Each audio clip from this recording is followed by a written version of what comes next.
Hello chess lovers, Suren here, and in this video I would like to share with you a fantastic game which will simply leave you speechless. With the white piece is playing Polish chess master Andrzej Sydor, and his opponent is another strong Polish chess master Bogdan Sliwa. The game was played in 1966 at the 4th Rubinstein Memorial. Without further ado, now let's go for the game and see what happened on the board. Sydor opened up with e4 and e6 by Sliwa. Black goes for French defense, d4, d5, knight c3, bishop b4. We have the Winawer variation, e5, knight e7. Here the most popular move is a3, but in our game we have bishop d2, knight f5, a3, bishop e7, knight f3, and c5. Black is starting to put pressure on white center. We have d takes c5, bishop takes c5, bishop d3.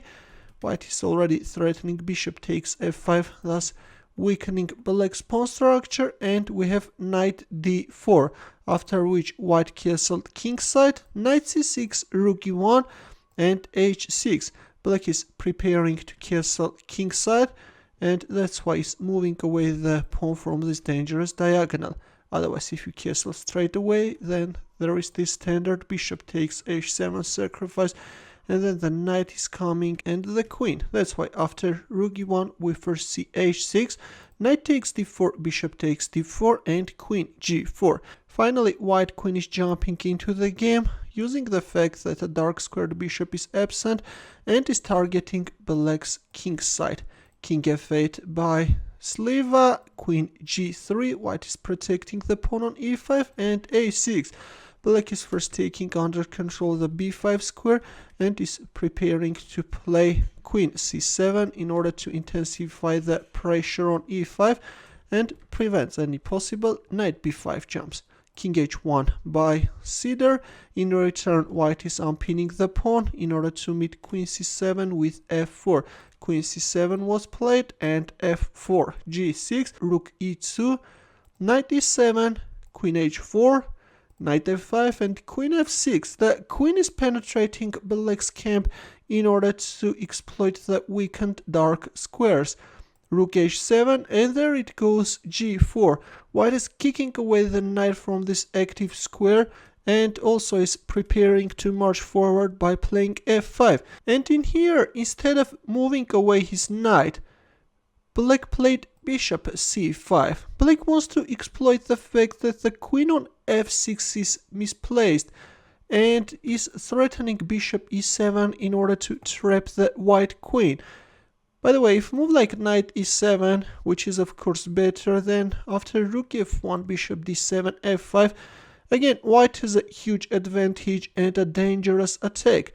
In our game, as I've already mentioned, we have bishop c5. And in here, not even paying attention to that bishop e7 threat, Andrzej Sydor captured on f5. Yes, guys, white is provoking black to play bishop e7, although on the other hand I think that there was even no way of acting against that threat, after which white played f takes g6. Here black didn't dare to accept the queen sacrifice and played rook g7. But if a move like bishop takes f6, let's have a look how white can win the game. Then white can win black rook, and if bishop h8, then rook g1 is coming. If king e7, then rook g8, and black's position is totally lost. Or after g takes h7, if bishop g7, then anyways rook g7, and the threat is rook takes g7. For example, now if queen e7, then rook takes g7 is coming, and then rook g2 check, you should give away your queen. Otherwise, if you move like king f8, then there are a lot of ways of checkmating black king. Let's promote the pawn to a rook, and we have a checkmate. Now let's go back to our game. In our game, after f takes g6, we have rook g7 and f5. This position is actually very beautiful. Look at this trapped queen on f6, and right now there are so many threats like bishop takes h6, or even queen takes e7 is playable. For example, if e takes f5, then in this case knight takes d5 can easily finish up black. If bishop takes f6, then knight takes c7, Or after f5, if you move like bishop d7, just a random move, then queen takes e7 is coming, and then f6 check, and then bishop takes h6. The game is over, white is winning. In our game after f5, we have bishop takes f6, e takes f6, e takes f5. Well, if you try to save your rook by playing rook g8, then in here knight takes d5 can be very strong. If e takes d5, then bishop takes h6 check is coming, and then yes, black king is in a mating net. Or after knight takes d5, if you move like queen c6, then in here bishop e4 is very strong. If e takes d5, then the dark squared bishop is joining the attack, and then bishop takes d5 check. Yes, guys, the game is simply over. In our game after e takes f6, we have e takes f5, and bishop takes h6 check. Although rook e8 check is winning faster, which is just asking itself to be played. If king takes e8, then f takes g7. The pawn is unstoppable, but in our game we have bishop takes h6. Queen c6, bishop takes g7 check, king g8, g takes f7 check, king takes f7, rook e7 check.